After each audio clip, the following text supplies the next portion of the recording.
Hello, good morning. Welcome back to Fanteam Focus. My name is Reese. I'm joined by Jack.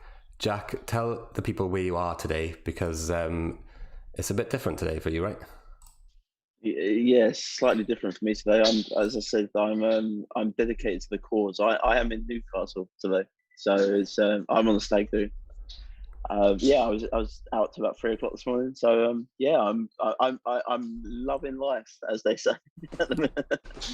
Fair play to Jack. He told me last week that he's going to be on a stag do and everything, and I didn't realize that he was going to be actually on the stag do during the stream. I thought it was like, oh, I'd be going to the stag do. So fair play to him. Out till 3 o'clock in the morning, and he's up to do the Fan Team Focus stream. We're going to talk about Ultimate Fan first, the sponsorship that we've got with Ultimate Fan. We'll talk about the Monster. We'll preview the Monster, the fixtures, etc. We'll talk about how the wildcard team got on last week that I built and what it's looking like for this week. Myself and Jack have both built monster teams that we're entering into the game, so we'll talk to you about those and why we think ultimately they're going to win the competition, right?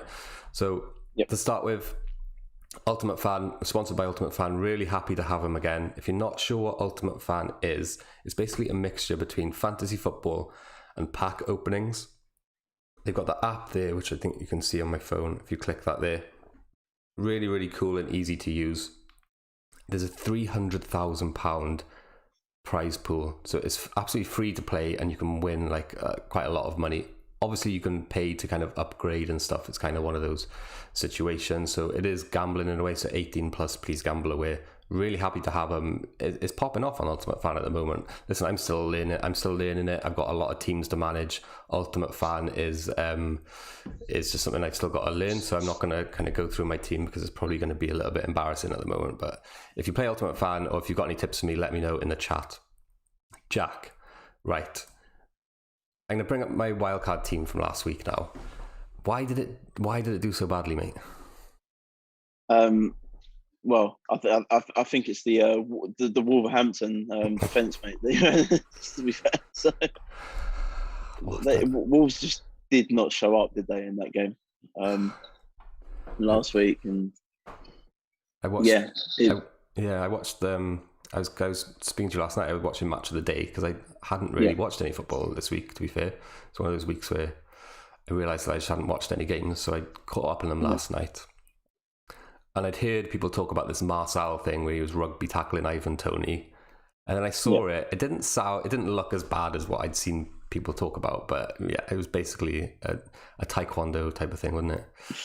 Yeah, it was. Yeah.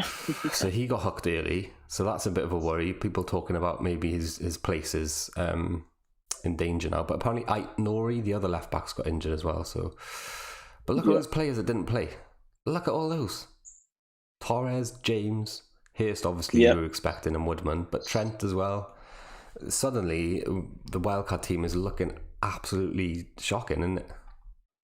Yeah, it was a weird week. Like, there was a lot of players that just didn't play, and it was I had a couple of teams that I was adjusting, and it's just it was a strange week. But your Wolverhampton defense here has done you no favors, mate. It hasn't, is it? Sorry for that noise there. Just checking the streams live. We are live. I had to close it down on the desktop again so we didn't get the buffer in. The Wolves. It's the double Wolves, isn't it? That's what it is. Yep. If they were 2 clean sheets, to be fair, 56.6 points. That's not bad, is it? On official FPL, I'm usually looking at aiming for around 60 points every week. If I get 60, I think it's a good week. And if you add that up across the season, you have a good season. Yeah, it's not bad. It's even with the Chelsea game. I'm sure I didn't see it all because I was working, unfortunately. But I'm pretty sure Mount got substituted off at some point in that game. Yeah, half time. He's not. There's a thing with that. He's not been particularly the last couple of games. When we played in Europe the other day, it was one of the worst games I've ever seen him play in the Chelsea shirt, and I was a bit like, I don't really know what's going on there with him. So interesting. it's strange, and he's gone off at half time again. So it's strange, but obviously he's still one of our best players. So, but he's let you down as well in this team, and yeah. had to play Yeah, Alan in the end. Lukaku didn't score either, did he? So How did that happen? How did that happen, Jack? How many goals did you score? 3 or 4 goals against but Tottenham? yeah, it was 3-0, yeah, in the end. So And yeah, Lukaku didn't do nothing. I do not know how he's not scored. So, but he didn't. But you've got 31 points off of Salah there, Mo Salah. Like Saves obviously you've me. got him in the captain spot. Yeah, he saved you. What an absolute hero. Imagine if I'd captained like Jota or something, like a bit of a left field. Imagine the Yeah. difference in points. Like just Mo by himself. He just needs to be like praised sometimes, doesn't he? Like he is a god. Yeah, he does. He's one of the best players in the world. Like, I think he is. He doesn't get talked about like that enough, does he? Really? no, he doesn't. And it's hard for me to say that as well because obviously he was at Chelsea once upon a time. Jose just, I don't know, didn't fancy him at the time, and we moved on. But he's developed in. For me, he's up there, being one of the best players in the world, and he should be talked about more like that as well. So. I agree with you. Yeah, you could see when he was at Chelsea, he had that raw pace, didn't he? But he was very. Yeah. It was very. I think raw is probably the word, right? Yeah, he was raw. I remember I actually went to that game. We played FC Basel in I think it was a Europa League game at the time. And I remember watching him. I was like, this guy is class. Like, because when he was playing for Basel at the time, and then we bought him. Like,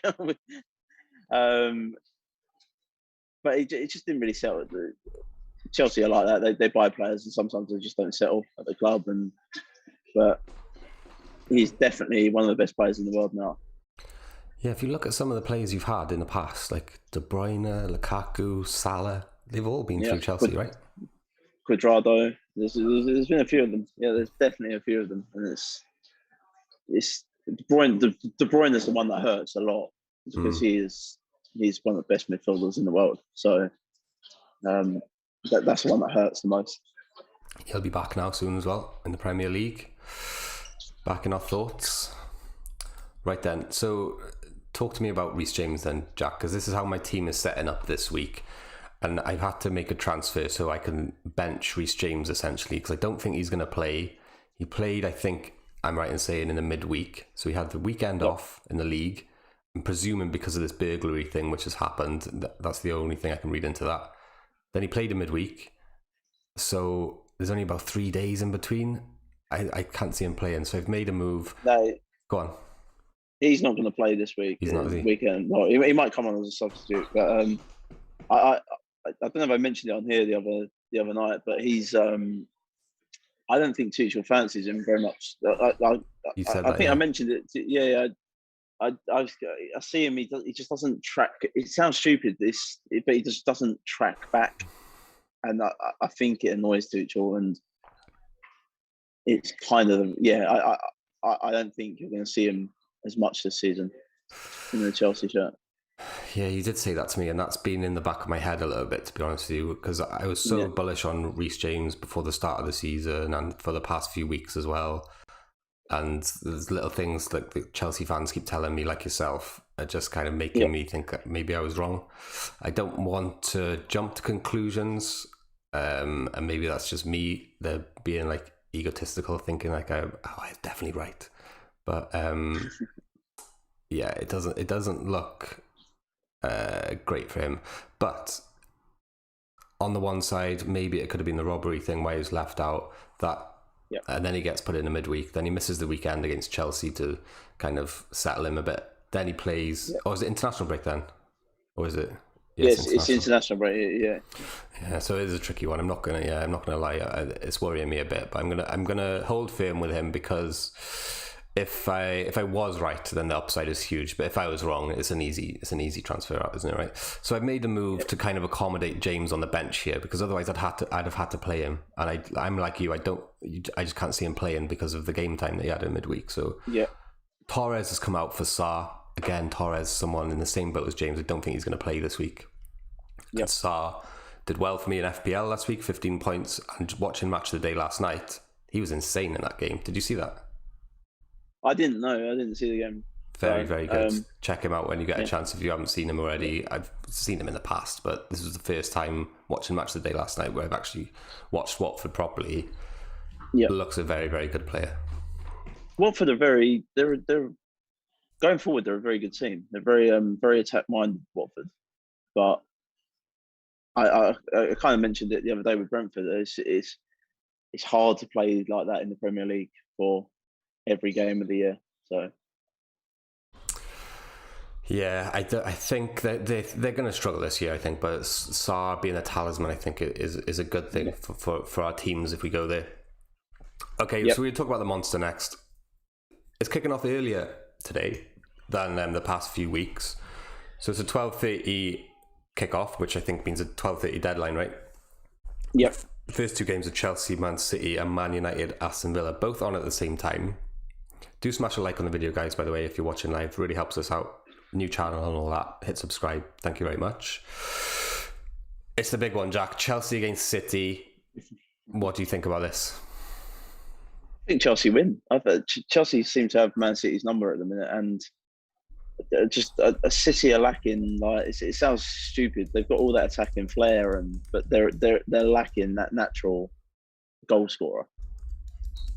So, Torres has been good, but they need that number 9, and they need to sign Harry Kane at the end of the day, and they're going to miss that this season. But I think Chelsea beat them.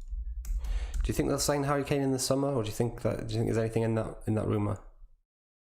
I think it's gone now. I mean, Pep's going to go at the end of the season, isn't he? He's already sort of said that he's going. Yeah, he said he's going.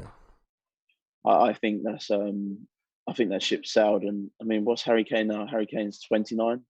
So is he 29? Wow. Yeah. Do you want to be signing a player that I know he's very good and I know he scores goals, but do you really want to be signing a player of that age for that kind of money going forward? Yeah, for that kind of money going forward. That's an interesting one, isn't it? So you think Chelsea win? I can definitely see it. I think Chelsea win. I think Chelsea win 2-0. I can see that. I got no issues with that result at all.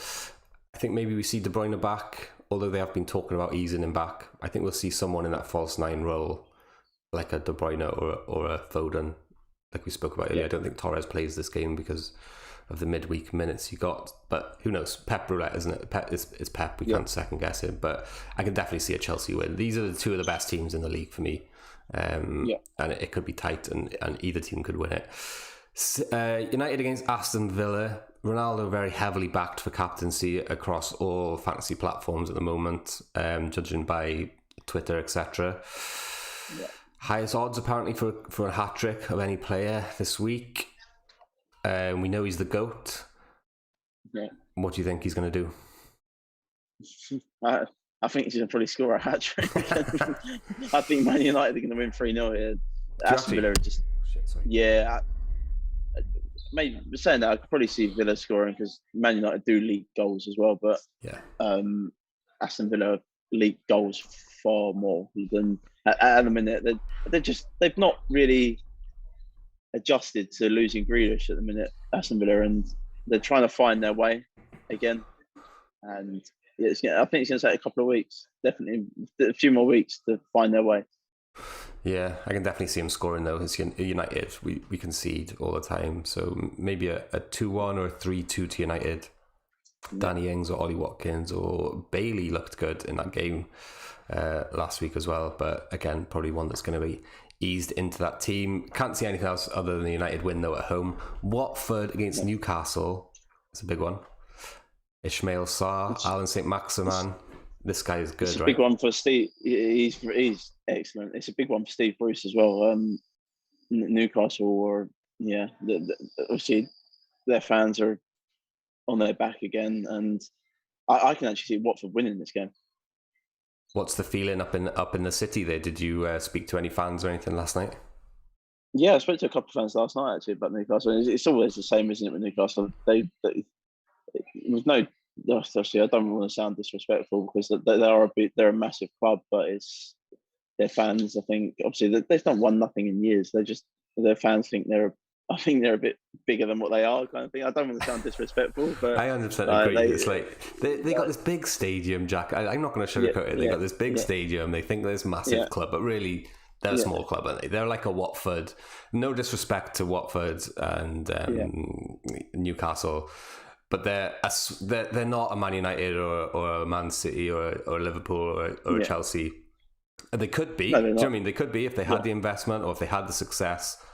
But listen, they're not a big club, and just at me on Twitter if you want to argue with me about that, Newcastle fans.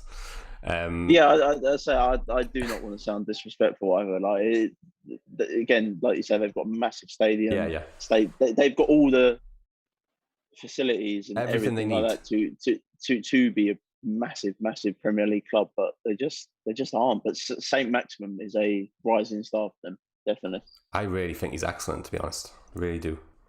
Yep. I said last week, that they find these players like Ben Arthur a few years back, and they just find these little gems, and they're amazing. They do well to keep hold of him. Yeah, I don't think this is Mike Ashley's model, though, isn't it? He buys like cheap players that could be better, sells them on for a little bit more than he bought them for, and then just goes and buys the next small one, which it's fine. If you're running a business, that's fine. But honest, the Newcastle fans, they don't like it, do they? No, they don't. That club, it's understandable. It's understandable. It deserves investment. That club, the size of the fan base and the what's the word? Not the loyalty, but the kind of, you see the Newcastle fans and stuff. It's no club seems like it's got that kind of support, or I suppose some clubs do. That's what am I trying to say here? It deserves to be bigger. That stadium, those fans, you know what I mean, don't you? Yeah, I know what you mean. Yeah, there's a few clubs like that. Not in the Forest or another one that their fans deserve better. Yeah, definitely. Yeah, where are they now? Down League One, League Two? They're in the Championship, not in the Forest, but they're bottom of the league at the minute. So. Brian Clough and all that. Great history. Yeah, there's great history, great stadium as well, and Nottingham's a lovely place. I've been there a few times. So. Is it called the Forest Ground, or what was it used to be called? I can't remember. I can't actually remember. Is it the City Ground? No, City. Oh, I can't remember. Let us know in the chat if you're watching and you know what the Nottingham Forest Stadium is called. Okay, so a few more fixtures here to go through. Everton against Norwich. Norwich have been like shipping goals like mad. Is there anyone here you'd back specifically from Everton though? Because you got Dominic Calvert-Lewin's out. I love Gray. Out. You know I love Gray. So. Gray. You're the Gray guy. You're the Gray guy, man. Yeah. So I love Gray. Richarlison and Everton win this game quite comfortably. Norwich are just they've not learned from the last time they were up, and in fact I think they're probably worse than the last time they was up, and they're a contender to have beat that record. I don't actually know what that record is, but for the least amount of points and going down in the season, they're a bad team, Norwich. Just checking our stream here. Looks like it's buffering a little bit. Hold on. Saar did the business against him last week. Yep. I don't even know if we're still live. It looks like it's just a pretty still image I can see on there. I hope people can still hear us because I have to close the window down and everything. So start someone who I'm tempted by, honestly. Listen. He's still very cheap. Cheap, yeah. Very cheap. What about Rondon? Would you go to Rondon or a bit too short term? Yeah, it's a bit short term for me. I'm not a massive Rondon fan either, so it's I will stay away from it. I just love what Gray offers you. You've got the assist and obviously the ability to score goals as well. So I love what he can offer you at that price. We've got Leeds against West Ham next. Oh, I'm terrified of Antonio. Can you put me at ease, or am I just crazy to not have Antonio in my teams? I've got Antonio in a couple of my teams, so I think you're a bit crazy not to. But because Leeds ship goals for fun as well at the minute. So, but this is a hard game as well. There's going to be goals in this game, a couple of goals, but Leeds are missing a few players, aren't they? Quite a lot, yeah. So you've got injuries to like Bamford's out. You've got Ayling is out or potentially out, as well as like most of their centre backs out. So this is why like West Ham and Antonio are just so scary for me. Just don't let them take a penalty in the 93rd minute or whatever it is. So. God, get Noble on the pitch again. 0-0. Get Noble on the pitch again for the penalty. I was watching that game. I was just like, what is he doing? Like, and I know Noble. Like, I know a couple of West Ham fans who are like, Noble's never missed a penalty. And okay, I don't agree with that decision. Bringing a player that's just totally cold onto the pitch, and then he goes and misses. I just don't agree with that decision at all. But why don't they, Jack? Why doesn't Noble just do a couple of keepy uppies on his way to the penalty spot? That's what I thought. Because literally, he hasn't touched the ball, and he just carries the ball to the spot and puts it down. Do you know what I mean? Just give it a little couple of kicks on your way up, surely. Yeah, well, exactly. Yeah, he's just so cold. Did you actually see Ronaldo on that penalty? He actually told the hair what way to go. Did he? Yeah, he literally. So go and check that on YouTube or something. But there is there's a video of him pointing to the direction that Noble was going to go, and Ronaldo's that good. He's doing like De Gea's job for him as well. Yeah, pretty much. What a hero! Yeah. Hopefully, he accumulates fantasy points for that as well. An assist, like a save assist or something. Yeah. Okay, I just want to apologise to the viewers if there is buffering, because I'm looking on my phone here, and it does look like it's buffering a little bit like last week. There's not much I can do about it. I've closed everything down. I can't really understand why it's happening, but we'll obviously try and get a fix for next week if it is indeed happening. So apologies for that, but hey, do smash a like on the video. Okay, so there's a few more. I got some chats coming in now, so maybe I don't know. We'll see what happens. Guest team next. So we'll bring up your team next, Jack. Here it is. So this is your team for the Weekly Monster. I'll talk it through for the benefit of anyone who can't see the screen for whatever reason. Schmeichel, Alexander-Arnold, Digne, Dunk, Pereira, Son, your boy Gray, Dan James, Gallagher, Ronaldo, and the beast, Mikhail Antonio. Did you have any issues picking your team this week? Any price issues? Did you find it hard? Did you find it easy? I found it harder this week, which is probably one of the reasons why I've got Daniel James in there. I mean, like we said, Leeds are struggling with injuries anyway, so I'm presuming he's going to play at the minute, Daniel James. So I mean, Daniel James looked good for you. You're a United fan. He looked good for United in the first couple of games this season. For me, listen, I should be a massive Daniel James fan. If you just look behind me on my wall, I got a United shirt and a Wales flag. Right? Yeah. I like him, but I just think he's just potential. He has the potential to be a world beater. Do you know what I mean? Players we've seen in the past with like raw pace like that can go on to be like worldies, like your Salahs and stuff like that. But realistically, is Dan James going to become Mo Salah? Probably not. He's good. He's a decent winger. He's rapid. He's fast, and he'll work well in a counter-attacking system. I'm sure. It's just final ball with Dan James and just passing in general. A lot of the times you'll see his passing just go astray, and it's just kind of like, are you really at this level? And you'll see like people like Bruno on the pitch just going, what? Yeah, what are you doing? What are you doing? So maybe it's something he can improve on, and hopefully it is, because like I said, that raw pace, he could be anything he wants to be. It's a risk playing him as well, because Bielsa is just, I mean, if you're not doing what he wants, you're coming off at the end of the day. So he's it's a risk playing him, but with their injuries and what he can offer with assists, like we're saying, has to improve with his final ball.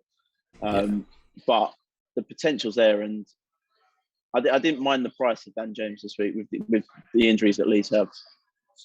Talking about price, what about that price with Son, right? 7.7 million. We'll go to my team in a second. I've picked Son as well. I replaced Willock with Son because I sent you a picture with Willock in it, but he's injured. Yeah. What a price. 7.7 million. Yeah, it's a great price. Great price. And, Son offers the ability, he scores goals, right? So he's at that price. You can't turn him down.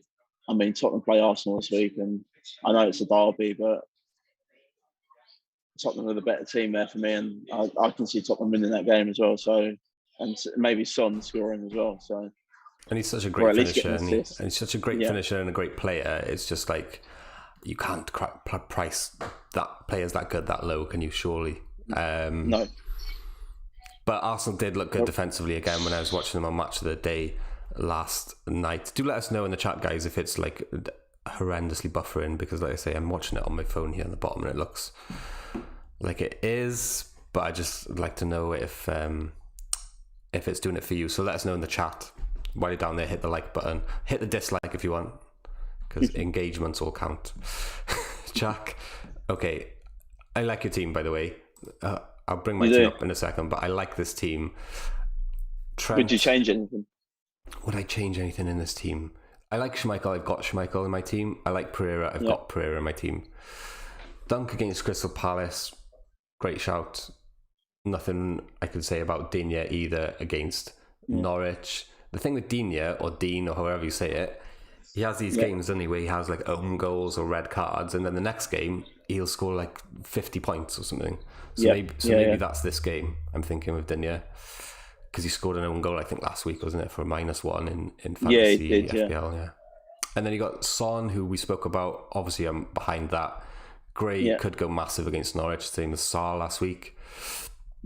Dan James against West Ham, that could be like your spicy one, right? He's definitely going to play, I think. Well, actually, I'm not sure if he's definitely going to play, thinking about it. And that's a tricky one because the deadline is now 12:30. Yeah, thinking about it more, I'm not sure if he's going to play because Harrison apparently is back now from his COVID scare. Okay. You would think maybe he doesn't go straight back into the team, but apparently he's available. Said Bielsa. Rafinha has been seen getting off the coach in his tracksuit, etc. So that's your two wing positions where you would expect James to play. And even if he does play, I wouldn't expect him to get 90 minutes, right? So maybe that's the one I would change. Gallagher, excellent. He's a 90-minute man, obviously, isn't he? He's very involved for Crystal Palace. Although I do like Brighton's defence. The M23 derby, as they Is that what it's called? It's I really don't know why this